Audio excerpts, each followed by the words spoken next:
10 കൽപ്പനകൾ അല്ലെങ്കിൽ 10 കമാൻഡ്മെന്റ്സ്. ഇത് ഭൂരിഭാഗം ക്രിസ്ത്യാനികൾക്ക് മനസ്സിലായിട്ടില്ല. 10 കൽപ്പനകൾ ശരിക്കും എന്താണെന്ന് അവർക്ക് ഇപ്പോഴും മനസ്സിലായിട്ടില്ല. കുറെ പേര് അവരുടെ ഒരു ഇഷ്ടം അനുസരിച്ചാണ് അത് മനസ്സിലാക്കി വെച്ചേക്കണത്. അപ്പൊ അതിനെ കുറിച്ചാണ് ഇന്ന് എക്സ്പ്ലെയിൻ ചെയ്യാൻ പോണത്. നമുക്കത് പെട്ടെന്ന് അതിലേക്ക് കിടക്കാം. ഫസ്റ്റ് കൽപ്പന പറയണമെങ്കിൽ നിന്റെ കർത്താവായ ദൈവം ഞാനാകുന്നു, ഞാനല്ലാതെ മറ്റൊരു ദൈവം നിനക്കുണ്ടാകരുത്. ഇങ്ങനെയാണ് ഫസ്റ്റ് കൽപ്പന. അതായത് ദൈവത്തിന് വേണം ഒന്നാം സ്ഥാനം കൊടുക്കാൻ. ഇത് ആൾക്കാർ മനസ്സിലാക്കി വെച്ചേക്കണത് ഇങ്ങനെയാണ്. വീട്ടില് കർത്താവിന്റെ ഫോട്ടോ വെച്ച് കഴിഞ്ഞാൽ ഒന്നാം കൽപ്പന നമ്മൾ പാലിച്ചെന്നാണ് അതിന്റെ അർത്ഥം.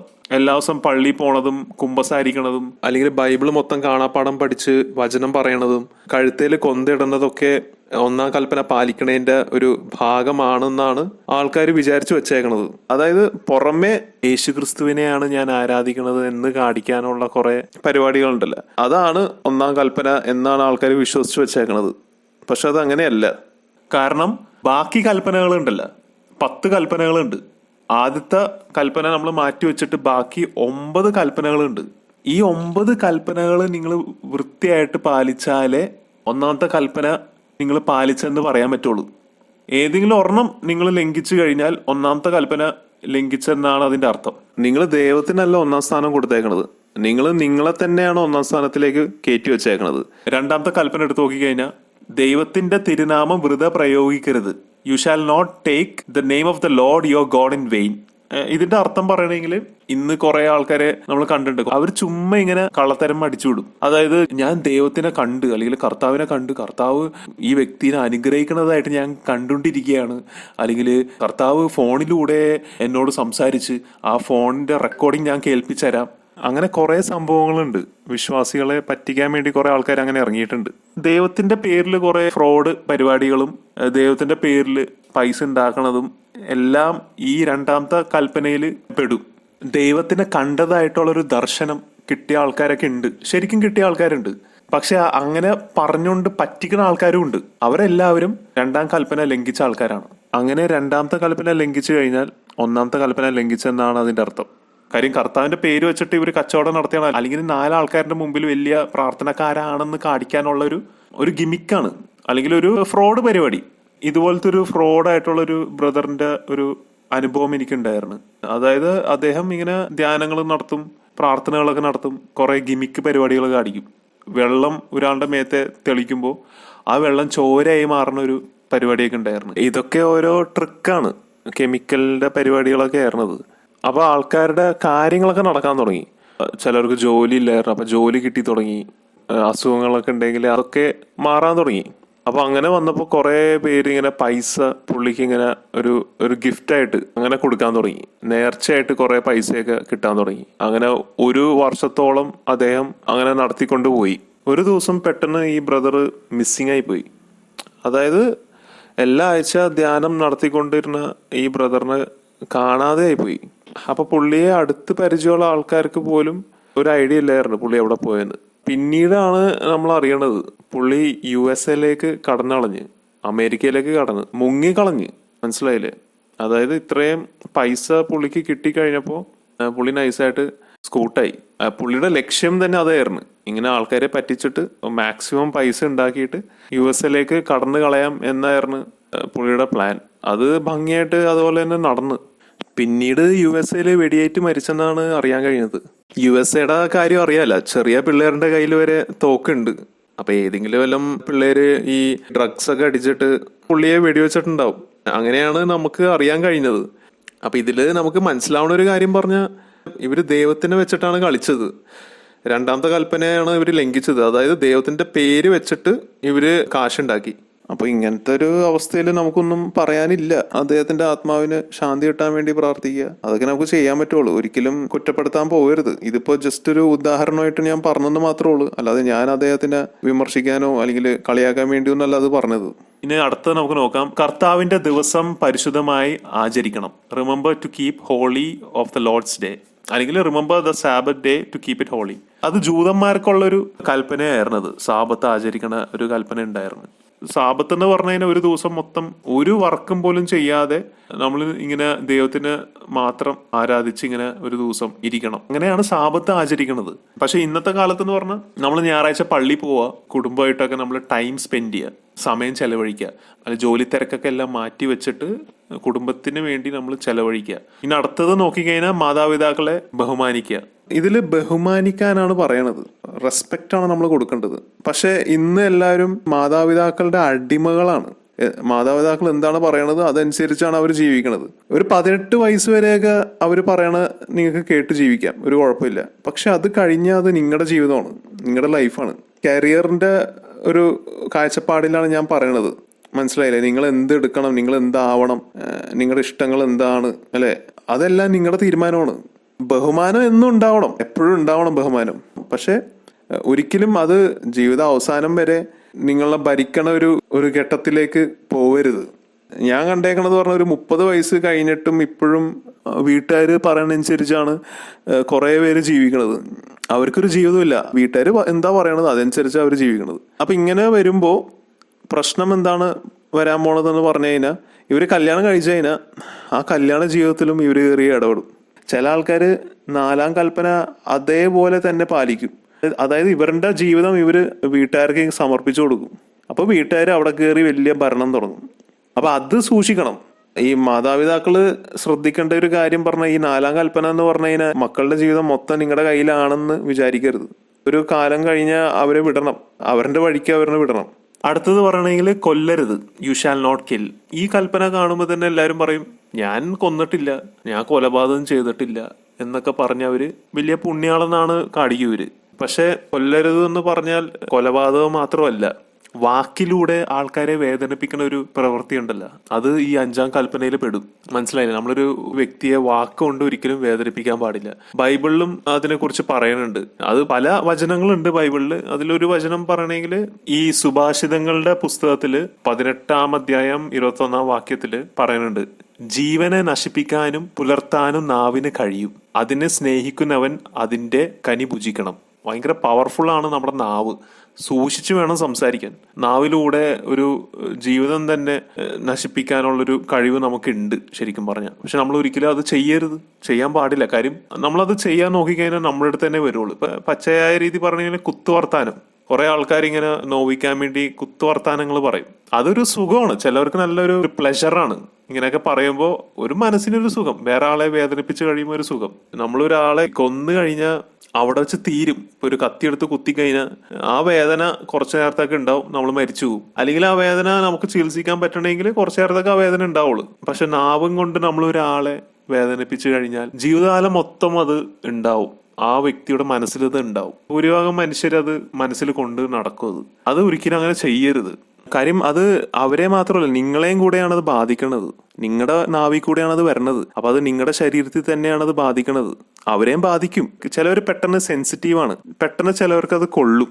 ഇപ്പൊ ഞാൻ നിങ്ങളെ വാക്കിലൂടെ വേദനിപ്പിച്ചു കഴിഞ്ഞാൽ, നിങ്ങൾ മെന്റലി സ്ട്രോങ് അല്ലെങ്കിൽ, അല്ലെങ്കിൽ നിങ്ങൾ മാനസികമായി ശക്തനല്ലെങ്കിൽ അത് നിങ്ങളെ ബാധിക്കും. അങ്ങനെ നിങ്ങൾ സങ്കടത്തിൽ അല്ലെങ്കിൽ ഡിപ്രഷനിലേക്ക് ആയിപ്പോവും. നിങ്ങളുടെ ശരീരത്തിലെ ഓരോ സെല്ല് അല്ലെങ്കിൽ ഓരോ കോശത്തിൽ അത് ബാധിക്കും. ഇതിനെക്കുറിച്ച് ബൈബിളിൽ യാക്കോബിന്റെ പുസ്തകത്തിൽ 3-ാം അധ്യായം 6-ാം വാക്യത്തിൽ പറയുന്നുണ്ട്, നാവ് തീയാണ്, അത് ദുഷ്ടരുടെ ഒരു ലോകം തന്നെയാണ്. നമ്മുടെ അവയവങ്ങളിൽ ഒന്നായ അത് ശരീരം മുഴുവനെ മലിനമാക്കുന്നു. നരകാഗ്നിയാൽ ജ്വലിക്കുന്ന ഈ നാവ് പ്രകൃതി ചക്രത്തെ ചുട്ടുപഴിപ്പിക്കുന്നു. അടുത്തത് 6-ാമത്തെ കൽപ്പനയാണ്, വ്യഭിചാരം ചെയ്യരുത്. 9-ാമത്തെ കൽപ്പനയും കൂടെ ഞാൻ എക്സ്പ്ലെയിൻ ചെയ്യാം. അന്യന്റെ ഭാര്യയെ മോഹിക്കരുത്. 6-ാമത്തെയും 9-ാമത്തെ കൽപ്പന ഒരുമിച്ച് ഞാൻ എക്സ്പ്ലെയിൻ ചെയ്യാം. വ്യഭിചാരം ചെയ്യരുത് എന്ന് പറയാനുള്ള മെയിൻ ഒരു കാരണം പറഞ്ഞു കഴിഞ്ഞാൽ, ഒരു പുരുഷനും സ്ത്രീയും ലൈംഗിക ബന്ധത്തിലേക്ക് ഏർപ്പെട്ട് കഴിഞ്ഞാൽ അവർ തമ്മിലുള്ള ഒരു എനർജി ഉണ്ട്, ഒരു ഊർജ്ജമുണ്ട്. അതിനെ നമ്മൾ കർമ്മ എന്നൊക്കെ പറയും. കർമ്മഫലങ്ങൾ നമ്മൾ പറയാറുണ്ട്. അതായത് ഇവര് ചെയ്ത നല്ല കാര്യങ്ങളും മോശം കാര്യങ്ങളെല്ലാം ഈ ഒരു ആത്മീയമായ ഊർജത്തിലുണ്ട്.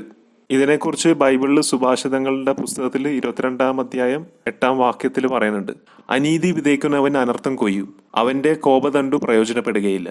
ഇത് മാത്രമല്ല, കർമ്മനെ കുറിച്ച് ഇഷ്ടം പോലെ വചനങ്ങൾ വേറെ ഉണ്ട്. ഇത് ജസ്റ്റ് ഒരെണ്ണം മാത്രമേ ഞാൻ പറഞ്ഞോളൂ. അപ്പൊ ഇവര് ലൈംഗിക ബന്ധത്തിലേക്ക് ഏർപ്പെട്ട് കഴിയുമ്പോൾ ഊർജങ്ങൾ തമ്മിലുള്ള ഒരു കൈമാറ്റം അവിടെ സംഭവിക്കുന്നുണ്ട്, എനർജി എക്സ്ചേഞ്ച് സംഭവിക്കുന്നുണ്ട്. ആ എനർജി പറയണമെങ്കിൽ ചിലപ്പോൾ ഒരു നെഗറ്റീവ് എനർജി ആയിരിക്കാം, പോസിറ്റീവ് ആയിരിക്കാം. ഇപ്പൊ ഒരാൾ ചെയ്ത പാപങ്ങൾ അല്ലെങ്കിൽ അയാളുടെ പൂർവികർ ചെയ്ത പാപങ്ങളെല്ലാം ഇയാളുടെ ആത്മീയമായ ഊർജത്തിൽ ഉണ്ടാവും. അതിന് കാർമിക് എനർജി എന്നൊക്കെ പറയും. അപ്പൊ എല്ലാവരുടെ ഉള്ളിൽ ഈ കാർമിക് എനർജി ഉണ്ട്. അപ്പൊ നമ്മൾ ചെയ്തു കൂട്ടിയ എല്ലാ പാപങ്ങളും അല്ലെങ്കിൽ നല്ല കാര്യങ്ങളെല്ലാം ഈ എനർജിയിലുണ്ട് അല്ലെങ്കിൽ ഈ ഊർജത്തിലുണ്ട്. നമ്മുടെ ആത്മാവിലാണ് അത് ഉള്ളത്. അതുകൊണ്ടാണ് ബൈബിളിൽ എപ്പോഴും ആത്മാവിന് പ്രാധാന്യം കൊടുക്കാൻ പറയണത്. മത്തായിയുടെ സുവിശേഷത്തില് 16-ാം അധ്യായം 26-ാം വാക്യത്തില് കർത്താവ് ഇങ്ങനെ പറയുന്നുണ്ട്: ഒരുവൻ ലോകം മുഴുവൻ നേടിയാലും സ്വന്തം ആത്മാവിനെ നഷ്ടപ്പെടുത്തിയാൽ അവൻ എന്ത് പ്രയോജനം? ഒരുവൻ സ്വന്തം ആത്മാവിന് പകരമായി എന്ത് കൊടുക്കും? നിങ്ങളുടെ ജീവിതത്തിലെ ഏറ്റവും വലിയ സ്വത്ത് എന്ന് പറഞ്ഞാൽ നിങ്ങളുടെ ആത്മാവാണ്. എനിക്ക് കുറെ സ്ഥലങ്ങളുണ്ട്, ബാങ്കിൽ കുറെ കോടികളുടെ ബാലൻസ് ഉണ്ട് എന്ന് പറഞ്ഞിട്ടൊന്നും കാര്യമില്ല.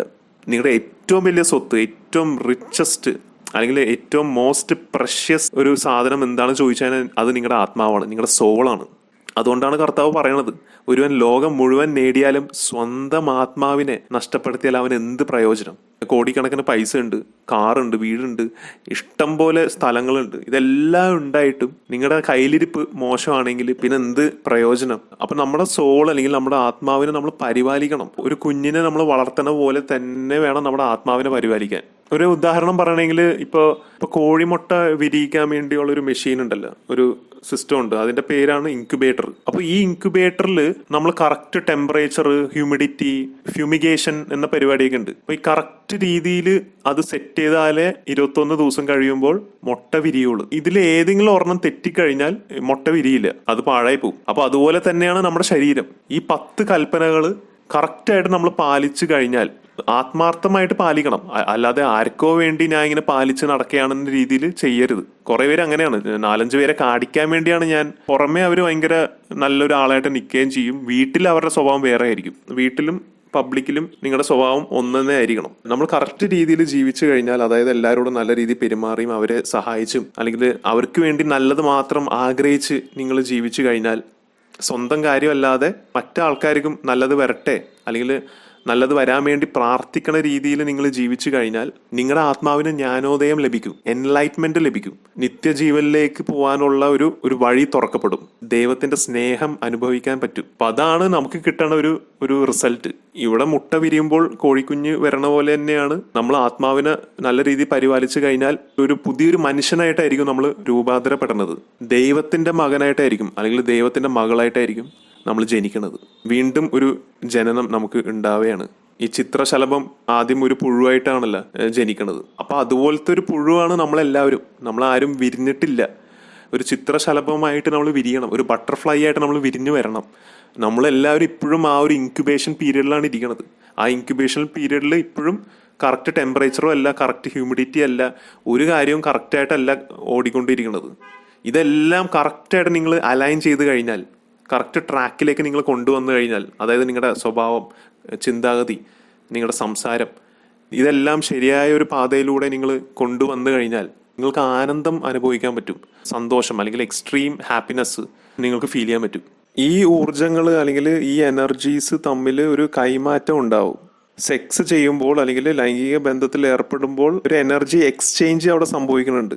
ഇങ്ങനെ സംഭവിച്ചു കഴിയുമ്പോൾ ഇത് രണ്ടും ഒന്നായി മാറും. മനസ്സിലായില്ലേ? ഈ പുരുഷന്റെയും സ്ത്രീയുടെ എനർജി അല്ലെങ്കിൽ അവരുടെ ആ കർമ്മഫലങ്ങള് ഒന്നാവും. ആ സ്ത്രീ ചെയ്ത നല്ല കാര്യങ്ങളും മോശം കാര്യങ്ങളെല്ലാം ആ പുരുഷന്റെ എനർജി അല്ലെങ്കിൽ ഊർജത്തിലേക്ക് കയറി വരും, അല്ലെങ്കിൽ ആത്മാവിലേക്ക് കയറി വരും. അതുപോലെ തന്നെ പുരുഷൻ ചെയ്ത നല്ല കാര്യങ്ങളും മോശം കാര്യങ്ങളെല്ലാം ആ സ്ത്രീയുടെ ആത്മാവിൽ കയറി പറ്റും. അവിടെ ഒരു ആത്മീയമായ ബന്ധം സൃഷ്ടിക്കുകയാണ്. ഇതിനെക്കുറിച്ച് ബൈബിളിൽ പറയുന്നുണ്ട്. നമ്മളത് കാണുമ്പോൾ വെറുതെ ഒരു വചനമായിട്ട് നമുക്ക് തോന്നും, പക്ഷെ ആ വചനത്തിന്റെ പിന്നില് ഇതാണ് കാരണം. മനസ്സിലായില്ലേ? മാർക്കോസിന്റെ സുവിശേഷത്തില് 10-ാം അധ്യായം 8-9 വാക്യങ്ങളിൽ പറയുന്നുണ്ട്, പിന്നീട് ഒരിക്കലും അവർ രണ്ടല്ല, ഒറ്റ ശരീരമായിരിക്കും. അതിനാൽ ദൈവം സംയോജിപ്പിച്ചത് മനുഷ്യൻ വേർപെടാതിരിക്കട്ടെ. അപ്പൊ ഈ വചനത്തിൽ തന്നെ പറയുന്നുണ്ട്, ഈ 2 വ്യക്തികൾ ഒന്നായി മാറുകയാണ്. അവർ ആ ലൈംഗിക ബന്ധത്തിലേക്ക് ഏർപ്പെടുമ്പോൾ 2 ആത്മാക്കൾ അല്ലെങ്കിൽ 2 സോൾസ് ഒന്നായി മാറുകയാണ്. അപ്പൊ അതുകൊണ്ടാണ് ഇവർ വ്യഭിചാരം ചെയ്യരുതെന്ന് പറയണത്. കാര്യം ഓൾറെഡി ആ എനർജി അല്ലെങ്കിൽ വേറെ ആളുടെ എനർജി നമ്മുടെ ഉള്ളിലുണ്ട്. ഇനി നമ്മളായിട്ട് വേറെ ഒരു വ്യക്തിയായിട്ട് ലൈംഗിക ബന്ധത്തിലേക്ക് ഏർപ്പെടുമ്പോൾ, അതായത് ഭാര്യ അല്ലെങ്കിൽ ഭർത്താവ് അല്ലാതെ വേറൊരാളായിട്ട് ചെയ്യുമ്പോൾ അയാൾക്ക് എല്ലാവരുടെ എനർജി കിട്ടും. അതായത് ഇപ്പൊ ഒരു ഭർത്താവ് ഭാര്യയെ പറ്റിച്ചിട്ട് വേറൊരു സ്ത്രീയായിട്ട് കിടക്കുമ്പോൾ ഇയാളുടെ ഭാര്യയുടെ എനർജിയും ഇയാളുടെ എനർജിയും വ്യഭിചാരം ചെയ്യണ ആ സ്ത്രീയുടെ ആത്മാവിലേക്ക് കയറും.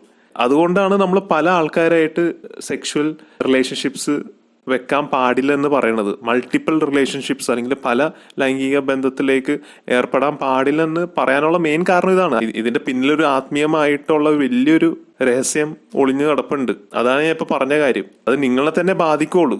പാപം ചെയ്യണ ആൾക്കേ അത് ബാധിക്കുള്ളൂ. അതുകൊണ്ടാണ് ഈ 10 കൽപ്പനകൾക്ക് ഇത്രയും പവർ ഉള്ളത്. സിമ്പിൾ കാര്യങ്ങളാണ്. നിങ്ങൾ നല്ലൊരു മനുഷ്യനായിട്ട് ജീവിക്കാനാണ് പറയണത്. അടുത്തത് 7ാമത്തെ കൽപ്പനയാണ് മോഷ്ടിക്കരുത്. മോഷ്ടിക്കരുത് എന്ന് പറഞ്ഞു കഴിഞ്ഞാൽ ചെറുപ്പത്തില് കടയിൽ പോയിട്ട് മിഠായി മോഷ്ടിച്ച കാര്യമൊന്നുമല്ല ഈ കൽപ്പന ഉദ്ദേശിക്കുന്നത്. ഇന്നത്തെ കാലത്ത് ഇപ്പൊ ബിസിനസ് അല്ലെങ്കിൽ പണത്തിന്റെ ഇടപാടുകളെല്ലാം സംബന്ധിച്ചുള്ള കാര്യങ്ങളാണ് ഈ മോഷ്ടിക്കരുത് എന്ന് ഉദ്ദേശിക്കുന്നത്. ആദ്യത്തെ കൽപ്പന നിന്റെ കർത്താവായ ദൈവം ഞാനാകുന്ന അതല്ല. ആദ്യത്തെ കൽപ്പന പണമാണ് ദൈവം, പണമല്ലാതെ മറ്റൊരു ദൈവം നിനക്കുണ്ടാവരുത്. അങ്ങനെയാണ് ഇന്ന് മനുഷ്യര് 1ാം കൽപ്പന പാലിക്കണത്. ഏറ്റവും കൂടുതൽ പൈസക്കാണ് മൂല്യമുള്ളത് ഈ ലോകത്ത്. പക്ഷെ പൈസ ഉണ്ടാക്കണം, ഇല്ലെന്ന് ഞാൻ പറയാനില്ല. പക്ഷെ അത് തട്ടിപ്പും വെട്ടിപ്പിലൂടെ ഉണ്ടാക്കരുത്. വേറൊരാളുടെ കയ്യിലിരിക്കണ പൈസ അയാളെ പറ്റിച്ച് ഉണ്ടാക്കാൻ പോകരുത്. ഇപ്പൊ ബിസിനസ്സിൽ കുറെ ഉടായ്പ പരിപാടികളൊക്കെ ഉണ്ട് അല്ലെ. അങ്ങനെയൊക്കെ ചെയ്താലേ കുറെ പേർക്കൊക്കെ രക്ഷപ്പെടാൻ പറ്റുള്ളൂ. അതുകൊണ്ട് കുറെ പേര് ചിലപ്പോൾ കൊലപാതകം വരെ ചെയ്യാറുണ്ട് ബിസിനസ്സിൽ. പൈസക്ക് വേണ്ടി എന്തും ചെയ്യണ ഒരു അവസ്ഥയിലാണ് ആൾക്കാർ ഇരിക്കണത്. ഇനിയിപ്പോൾ നമ്മുടെ കുടുംബത്തിന്റെ കാര്യത്തിലേക്ക് വന്നു കഴിഞ്ഞാൽ, അല്ലെങ്കിൽ സാധാരണക്കാരന്റെ ജീവിതത്തിൽ നമ്മൾ നോക്കിക്കഴിഞ്ഞാൽ, ഈ സ്വത്ത് തർക്കം ഉണ്ടല്ലോ, സ്വത്ത് പാകം ചെയ്യണ പരിപാടി ഉണ്ടല്ലോ, അതില് ഈ പൈസക്ക് ആർത്തിയുള്ള ഒരാള് അല്ലെങ്കിൽ ഒരു സഹോദരൻ അല്ലെങ്കിൽ ഒരു സഹോദരി ആയിരിക്കും ബാക്കിയെല്ലാം കുടുംബത്തിലുള്ള സഹോദരിമാരെയൊക്കെ പറ്റിച്ചിട്ട് അത് ആ സ്വത്ത് മൊത്തം സ്വന്തമാക്കണത് അല്ലെ, കയ്യിലാക്കണത്. സാധാരണ മിഡിൽ ക്ലാസ് ഫാമിലിയിലൊക്കെ സംഭവിക്കുന്ന ഒരു പരിപാടി. അപ്പൊ ഒരു കാര്യം മനസ്സിലാക്കണം, ഇങ്ങനെയൊക്കെ ചെയ്യുമ്പോൾ നിങ്ങളെ മാത്രമല്ല ബാധിക്കണത്, എല്ലാവരെയും ബാധിക്കും. ഇങ്ങനെയൊക്കെ സംഭവിച്ചു കഴിഞ്ഞാൽ ഓപ്പോസിറ്റ് നിൽക്കുന്ന ആളുണ്ടല്ലോ, അതായത് പറ്റിക്കപ്പെടുന്ന ആൾക്കാർ ഒരിക്കലും ഇവരെ കുറ്റപ്പെടുത്താനോ വിമർശിക്കാനോ പോകരുത്. അവർക്ക് വേണ്ടി പ്രാർത്ഥിക്കുക, അത്രേ നമ്മൾ ചെയ്താൽ മതി. അവൻ എന്നെ പറ്റിച്ച് അല്ലെങ്കിൽ അവൻ ഉടായിപ്പാണെന്നൊക്കെ പറഞ്ഞ് നടക്കരുത്. നാട് മൊത്തം അത് പറഞ്ഞ് നടക്കരുത്. അവർക്ക് വേണ്ടി പ്രാർത്ഥിക്കുക. കാര്യം നിങ്ങളും തെറ്റ് ചെയ്യാണ്. നിങ്ങൾ അവരെ കുറ്റം പറയുമ്പോൾ നിങ്ങളുടെ ആത്മാവിനാണത് ബാധിക്കണത്, ലോകത്തിന് തന്നെ ബാധിക്കും അത്. അങ്ങനെ ഒരു സംഭവമുണ്ട്, ഈ ബട്ടർഫ്ലൈ എഫക്റ്റ് എന്നൊക്കെ കേട്ടിട്ടുണ്ടാവും. ചെറിയൊരു തെറ്റ് ചെയ്ത് കഴിഞ്ഞാൽ അത് എല്ലായിടത്തും അത് ബാധിക്കും, അത് ലോകമെമ്പാടും ബാധിക്കും അത്. അതുകൊണ്ടാണ് ലോകത്തിന് വേണ്ടി പ്രാർത്ഥിക്കാൻ പറയണത്. ഒരു 10 പേരുണ്ടെങ്കിൽ ഒരു 8 അല്ലെങ്കിൽ 7 പേര് പ്രാർത്ഥിക്കുന്നുണ്ടെങ്കിൽ ആ ലോകം നന്നാവും. അങ്ങനത്തെ ഒരു പ്രപഞ്ചത്തിലാണ് നമ്മൾ ജീവിക്കുന്നത്. ഇതിന് ഇംഗ്ലീഷിലൊരു വാക്കുണ്ട്, കളക്റ്റീവ് കോൺഷ്യസ്നെസ് എന്ന് പറഞ്ഞിട്ട്. കളക്റ്റീവ് കോൺഷ്യസ്നെസ് എന്ന് പറഞ്ഞു കഴിഞ്ഞാൽ ഇത് നേരത്തെ പറഞ്ഞ കാര്യം തന്നെയാണ്. കൂട്ടത്തോടെ ആൾക്കാർ ആത്മാർത്ഥതയോടെ പ്രാർത്ഥിച്ചു കഴിഞ്ഞാൽ എന്താണ് പ്രാർത്ഥിച്ചത് അത് നടന്നിരിക്കും. അതുകൊണ്ടാണ് ഈ ലോകം ഇന്നും ഇങ്ങനെ നിലനിന്ന് പോണത്. അതുപോലെ തന്നെയാണ് ഈ 8ാമത്തെ കൽപ്പന, കള്ളസാക്ഷി പറയരുത്. കള്ളം പറഞ്ഞു കഴിഞ്ഞാൽ നിങ്ങൾ നിങ്ങളോട് തന്നെ കള്ളം പറയണ പോലെയാണ്. ഇപ്പൊ ഞാൻ കുറെ പേര് കണ്ടിട്ടുണ്ട്, ഇവർ തെറ്റ് ചെയ്തെന്ന് ഇവർക്ക് മനസ്സിലായാലും ഇവർ തെറ്റ് സമ്മതിക്കൂല. ഇപ്പൊ നമ്മൾ അവരുടെ അടുത്ത് പറയാം, നീ ചെയ്തത് തെറ്റാണ്. യഥാർത്ഥത്തിൽ 100% അവൻ ചെയ്തത് തെറ്റായിരിക്കും. അത് നമ്മൾ അവരുടെ അടുത്ത് പറഞ്ഞു കൊടുത്താലും അവർ സമ്മതിക്കൂല. എന്നിട്ട് അവരെന്ത് ചെയ്യും, അവർ മറ്റാൾക്കാരുടെ തലയിൽ അത് ഇടും. അവർ പറയും ഞാനല്ല, അവനാണ് ആ തെറ്റ് ചെയ്തത്. നിങ്ങൾ ചെയ്ത തെറ്റുകൾ നിങ്ങളും പോലും അത് സമ്മതിച്ചില്ലെങ്കിൽ, അല്ലെങ്കിൽ നിങ്ങളത് ആക്സെപ്റ്റ് ചെയ്തില്ലെങ്കിൽ, ഞാൻ ചെയ്ത തെറ്റാണ്, ശരി, എൻ്റെ ഭാഗത്ത് തെറ്റുണ്ട്, അങ്ങനെ നിങ്ങൾ സമ്മതിച്ചില്ലെങ്കിൽ, സ്വയം നിങ്ങൾ സമ്മതിച്ചില്ലെങ്കിൽ നിങ്ങൾ നിങ്ങളോട് തന്നെ കള്ളത്തരം കാണിക്കുകയാണ്. 10 കൽപ്പനകൾ അല്ലെങ്കിൽ ഈ ബേസിക് ആയിട്ടുള്ള കാര്യങ്ങളൊക്കെ നമ്മൾ പാലിച്ചാൽ മാത്രമേ നമ്മൾ പ്രാർത്ഥിക്കുന്ന കാര്യങ്ങളൊക്കെ നടക്കുള്ളൂ. കാര്യം അത് നടക്കണമെങ്കിൽ ആദ്യം നമ്മുടെ ആത്മാവ് എളിമപ്പെടണം. ഒരു ഉദാഹരണം പറയണമെങ്കിൽ നടന്ന സംഭവമാണ്, സ്ഥിരമായിട്ട് കുമ്പസാരിക്കണ ഒരു കുട്ടി ഉണ്ടായിരുന്നു. അപ്പൊ ആ കുട്ടി ഓസ്ട്രേലിയ എന്തോ പോകാൻ വേണ്ടി വിസയൊക്കെല്ലാം അപ്ലൈ ചെയ്ത് ഇങ്ങനെ ഇരിക്കുന്ന ഒരു സമയത്തായിരുന്നു ഇങ്ങനെ കുമ്പസാരിക്കാൻ പോയത്. അപ്പൊ എല്ലാ ആഴ്ച കുമ്പസാരിക്കും. അപ്പൊ ഈ കൊച്ചിന്റെ ഒരു പ്രശ്നം പറഞ്ഞു കഴിഞ്ഞാൽ വിസ റിജക്ട് ആയിക്കൊണ്ടിരിക്കുകയാണ്. ഓസ്ട്രേലിയ പോകാൻ പറ്റണില്ല കുട്ടിക്ക്. വെരിഫിക്കേഷൻ പ്രോസസ്സിൽ എന്തോ പ്രശ്നമൊക്കെ വന്ന് സാധനം റിജക്ട് ആവും. അപ്പൊ ഈ കുട്ടി അച്ഛൻ്റെ അടുത്ത് ഇങ്ങനെ പറഞ്ഞു, അച്ഛോ ഞാനിങ്ങനെ കുമ്പസാരിക്കുന്ന സമയത്താണ് പറഞ്ഞത്, അച്ഛോ ഞാനിങ്ങനെ എല്ലാ ആഴ്ച കുമ്പസാരിക്കാറുണ്ട്, കുർബാന കൂടാറുണ്ട്, എല്ലാം ചെയ്യാറുണ്ട്, പക്ഷെ ഒന്നും നടക്കണില്ല, അല്ലെങ്കിൽ എന്റെ വിസ ഒന്നും ശരിയാവണില്ല. അപ്പൊ എല്ലാ ആഴ്ച ഈ കൊച്ചു കുമ്പസാരിക്കണത് പറഞ്ഞു കഴിഞ്ഞാൽ വെറുതെ ചുമ്മാ വന്നിങ്ങനെ എന്തെങ്കിലുമൊക്കെ ഒരു പാപമൊക്കെ പറഞ്ഞിട്ട് ഇങ്ങനെ ശരി പശ്ചാത്തപിച്ചിട്ടല്ല കുമ്പസാരിക്കണത്. വെറുതെ ഇങ്ങനെ ഞാൻ അയാളെ വേദനിപ്പിച്ച് ഞാനിങ്ങനെ കുറെ മോശപ്പെട്ട രീതിയിൽ സംസാരിച്ച് കഴിഞ്ഞ്. അപ്പൊ അച്ഛൻ മറ്റേ പ്രാർത്ഥിച്ചിട്ട് 4 സ്വർഗസ്നായ പിതാവേയും നന്മ പറയുമേയും ചൊല്ലിയിട്ട് പോയിക്കോ എന്നൊക്കെ പറഞ്ഞ് അങ്ങനെയാണ് എല്ലാ ആഴ്ച നടന്നുകൊണ്ടിരുന്നത്. പക്ഷെ ഈ ആഴ്ച ഈ കുട്ടീൻ്റെ അടുത്ത് അച്ഛൻ പറഞ്ഞ ഒരു കാര്യം ചെയ്യും, നീ ഒരു കടലാസും പേനയും എടുത്തിട്ട് നീ അവിടെ ഇരുന്ന് ചിന്തിക്കും, ശരിക്കും നീ എന്ത് പാപങ്ങളാ ചെയ്തിട്ടുള്ളത്. എല്ലാ ദിവസവും ചെയ്യണ പാപങ്ങളൊക്കെ വിട്. എവിടെയോ ഒരു പാപം അല്ലെങ്കിൽ കുറച്ച് പാപങ്ങളൊക്കെ എവിടെയോ ഇങ്ങനെ ഒളിഞ്ഞു കിടപ്പുണ്ട് നിന്റെ ഉള്ളിൽ. അത് നീ ഇപ്പോഴും പശ്ചാത്തപിച്ച് കുമ്പസാരിച്ചിട്ടില്ല. നീ എന്നെ അത് മനസ്സിരുത്തി ഒന്ന് ആലോചിച്ചിട്ട് പേപ്പറിലൊക്കെ എഴുതിയിട്ട് കൊണ്ടുവരാൻ പറഞ്ഞു. അങ്ങനെ ആ കുട്ടി സമയമെടുത്ത് പതിക്കെ അതൊക്കെ ആലോചിച്ച് ആ കുട്ടി എഴുതിയെടുത്ത് അച്ഛൻ്റെ അടുത്ത് കുമ്പസാരിക്കാൻ പോയി. കുമ്പസാരിക്കണ സമയത്ത് ഈ കുട്ടി കരഞ്ഞുകൊണ്ടാണ് പാപങ്ങൾ ഏറ്റുപറഞ്ഞത്. ഇത്രയും നാൾ കരച്ചിലൊന്നും ഇല്ലായിരുന്നു, വെറുതെ ഇങ്ങനെ പറഞ്ഞു പോണ ഒരു പരിപാടിയാണ്. ഈ കുട്ടി ഭയങ്കരമായിട്ട് അത് ഫീൽ ചെയ്ത് ശരിക്കും അത് ഞാൻ തെറ്റാണ് ചെയ്തത് എന്ന രീതിയിൽ എളിമപ്പെട്ട് കുമ്പസാരിച്ച്. അത് ചെയ്തോടെ 2 ദിവസത്തിനുള്ളിൽ കൊച്ചിൻ്റെ വിസ ശരിയായി, വെരിഫിക്കേഷൻ പ്രോസസ്സ് എല്ലാം റെഡിയായി. അടുത്ത ആഴ്ച കുട്ടി ഓസ്ട്രേലിയയിലേക്ക് വിട്ടു. അപ്പം മനസ്സിലായില്ലേ? അപ്പോൾ ഇവിടെ എന്താണ് സംഭവിച്ചത് എന്ന് പറയണമെങ്കിൽ സെൽഫ് റിയലൈസേഷൻ, സ്വയം തിരിച്ചറിയണ ഒരു പ്രക്രിയയായിരുന്നു സംഭവിച്ചത്. അച്ഛൻ അതാണ് പറഞ്ഞു കൊടുത്തത്, സെൽഫ് റിയലൈസേഷൻ. നമ്മൾ സെൽഫായിട്ട് റിയലൈസ് ചെയ്യണം, സ്വയം തിരിച്ചറിയണം, ഞാൻ എന്താണ്, ഞാൻ ആരാണ്, ഞാൻ എന്തൊക്കെ തെറ്റ് ചെയ്ത്, ഞാൻ ആരെയൊക്കെ വേദനിപ്പിച്ചിട്ടുണ്ട്. ഇങ്ങനെ സ്വയം ഒരു തിരിച്ചറിവ് അല്ലെങ്കിൽ ഒരു ബോധം ഉണ്ടെങ്കിലേ നിങ്ങൾ രക്ഷപ്പെടുള്ളൂ. അവിടെ ആ ബോധം വരുമ്പോൾ നിങ്ങൾ എളിമപ്പെടുകയാണ്. ഒരു ചെറിയൊരു കുറ്റബോധം വന്നാൽ മതി, പക്ഷെ ഞാൻ ചെയ്ത് തെറ്റാണല്ലോ, അയ്യോ ഞാൻ അങ്ങനെ പറയാൻ പാടില്ലായിരുന്നു, അല്ലെങ്കിൽ ഞാൻ അങ്ങനെ വേദനിപ്പിക്കാൻ പാടില്ലായിരുന്നു എന്നൊരു ചിന്ത മാത്രം ഉണ്ടായാൽ മതി. പക്ഷെ ഇന്നെന്ന് പറഞ്ഞു കഴിഞ്ഞാൽ അങ്ങനെ ഒരു ചിന്ത പോയിട്ട് മനുഷ്യനെ തന്നെ തിരിച്ചറിയാൻ പറ്റാത്തൊരവസ്ഥയിലാണ് ജീവിച്ചുകൊണ്ടിരിക്കുന്നത്. അതായത് നമ്മുടെ മുമ്പിൽ നിൽക്കുന്നത് മനുഷ്യനല്ല, എന്തോ ഒരു മൃഗമാണ്, വേണമെങ്കിൽ കൊന്നുവരെ കളയാം എന്നൊരു രീതിയിലാണ് മനുഷ്യനെ തന്നെ കാണുന്നത്.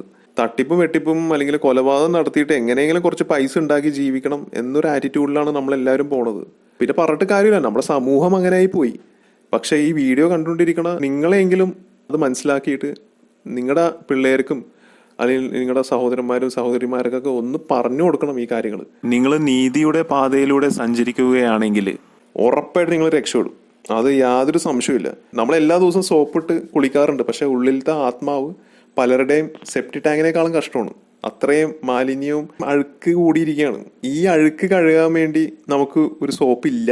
ആ സോപ്പാണ് ഈ 10 കൽപ്പനകൾ. ഇത് പാലിച്ചു കഴിഞ്ഞാലേ ഒരു സോപ്പ് പോലെ തന്നെ നമുക്കത് കഴുകി കളയാൻ പറ്റുള്ളൂ. ഒരു ഡോക്ടറിന്റെ അടുത്ത് പോയി കഴിഞ്ഞാൽ നിങ്ങളുടെ ശരീരത്തിലുള്ള അസുഖങ്ങളും രോഗങ്ങളെല്ലാം ചികിത്സിച്ച് മാറ്റാൻ പറ്റും, അല്ലെ? ഭൗതികമായ ശരീരം ചികിത്സിച്ച് മാറ്റാൻ പറ്റും. പക്ഷെ നിങ്ങളുടെ ആത്മാവ് അത് മാറ്റണമെങ്കിൽ നിങ്ങൾ ഏത് ഡോക്ടറിന്റെ അടുത്ത് പോകും? ഏത് ഡോക്ടർക്കായിരിക്കും അത് ചികിത്സിക്കാൻ പറ്റണത്? ഈ ഭൂമിയിൽ ഒരാളെങ്കിലും ഉണ്ടാവും? ഇല്ല. അപ്പൊ അങ്ങനെ വേണം നമ്മൾ ചിന്തിക്കാൻ. എൻ്റെ ആത്മാവിന്റെ ഡോക്ടർ ഞാനാണ്, എനിക്ക് മാത്രമേ അത് ശരിയാക്കാൻ പറ്റുള്ളൂ, എനിക്ക് മാത്രമേ ചികിത്സിച്ചത് നേരെയാക്കാൻ പറ്റുള്ളൂ. കുറെ പേരുടെ ആത്മാവ് ഇങ്ങനെ രോഗം ബാധിച്ച് കിടക്കുകയാണ്. ഭൗതികമായ ശരീരം ഭയങ്കര ഹെൽത്തി ആയിരിക്കും, ആരോഗ്യമുള്ള ശരീരമായിരിക്കും, പക്ഷെ ആത്മാവ് രോഗം പിടിച്ച് മരിക്കാൻ കിടക്കുന്ന ഒരു അവസ്ഥയിലായിരിക്കും മിക്കവരുടെ ആത്മാവ് ഇരിക്കുന്നത്. അപ്പൊ അത് നിങ്ങൾ എന്നെ സ്വയം വിചാരിച്ചാൽ അത് മാറുള്ളൂ. മാറണമെങ്കിൽ എളിമപ്പെടണം മക്കളെ. അപ്പൊ എല്ലാവർക്കും നല്ലത് മാത്രം വരട്ടെ, എല്ലാവരും രക്ഷപ്പെടട്ടെ, എല്ലാവർക്കും നല്ലൊരു ജീവിതം മുന്നോട്ട് ഉണ്ടാവട്ടെ എന്ന് ഞാൻ പ്രാർത്ഥിച്ചുകൊണ്ട് ഞാൻ അവസാനിപ്പിക്കുകയാണ്. Thank you.